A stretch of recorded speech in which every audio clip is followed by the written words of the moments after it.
দেখো বন্ধুরা, রাত বাজে এখন 10টা, আর সেই সময় দেখো সবাই সবার ঘরের মধ্যে ঢুকে আছে, কারণ এখন বাইরে প্রচণ্ড পরিমাণে ঝড় বৃষ্টি হচ্ছে। আর আমাদের সামনে কোয়ার্টারে একটা এত বড় আমের গাছ আছে, সেই আমের গাছে দেখো এতটা পরিমাণ আম পড়েছে। আমি দেখো প্রথমে তো আমি গেছি একটা মোবাইল নিয়ে, তো মোবাইলের লাইটটা ভালো বোঝা যাচ্ছে না, কারণ আমার বরের হাতে আছে লাইট, সেই লাইটটা নিয়ে বর আম কুড়াচ্ছিল আর আমি হচ্ছে মোবাইলের লাইট ধরেছিলাম। তো মোবাইলের লাইটে দেখো সেরকমটা বোঝা যাচ্ছে না, কিন্তু যতটা দেখো বোঝা যাচ্ছে চারিদিকে শুধু আম আর আম। আর এত পরিমাণে জলও হয়েছে, সেই জল আর ঝড়ের মধ্যে দেখো একটু ঝড়টা কমেছিল, সেই সময় আমার বর চলে গেছে দেখো আম কুড়াতে। তো বরের সঙ্গে আমিও চলে গেছিলাম আম কুড়াতে। তো আমি কুড়াচ্ছিলাম না, আমার বরই কুড়াচ্ছিল। আমার বরের আম কুড়াতে ভীষণ ভালো লাগে। দেখো আমার বর, আমরা যে আমগুলো দেখতে পাচ্ছ, এই যে এতগুলো বালতিতে আম, আমরা এই আম একটাও আম খাই না। আমগুলো এত পরিমাণ মিষ্টি, শুধু কী কারণে খাই না বলো তো, আমটার মধ্যে প্রচণ্ড পরিমাণে আঁশ, আর সেই আঁশটাই আমাদের পছন্দ না। আর সেই জন্যে দেখো আমরা ওই জন্য আমগুলো খাই না। কিন্তু আম খাই বা না খায়, আমগুলো কুড়িয়ে রাখে আমার বর। মানে ও আম কুড়াতে এত পরিমাণ ভালোবাসে, এত পরিমাণ কি বলবো। ওকে যদি আম কুড়াতে সারাদিন বলা যায়, ও বলে আমই কুড়াবে। ও নাকি আম কুড়াতে ছোটোবেলা থেকে ভীষণ ভালোবাসে। আমিও ভালোবাসতাম, কিন্তু এখন আর ভালো লাগে না আম কুড়াতে।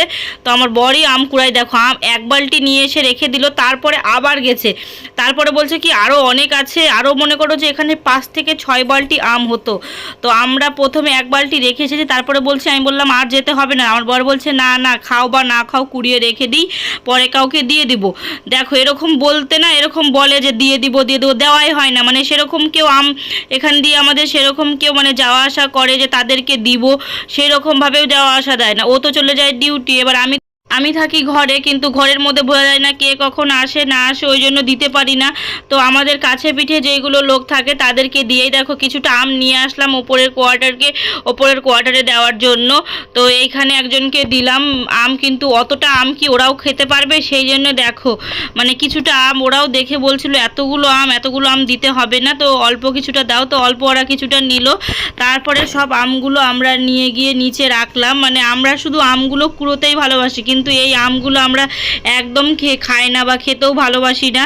এই আমের মধ্যে প্রচণ্ড পরিমাণে আঁশ, কিন্তু কেউ কেউ এই আমি এত ভালোবাসে, কিন্তু আমার কাছে ভালো লাগে না, আমার বরের কাছেও ভালো লাগে না, শুধু আম কুড়াতেই ভালোবাসি। কিন্তু আমটা খুবই খুবই মিষ্টি, এতটাই মিষ্টি মানে কি বলবো, একটু আমের মধ্যে কোনো টক ভাব নেই, পুরো মিষ্টি আম।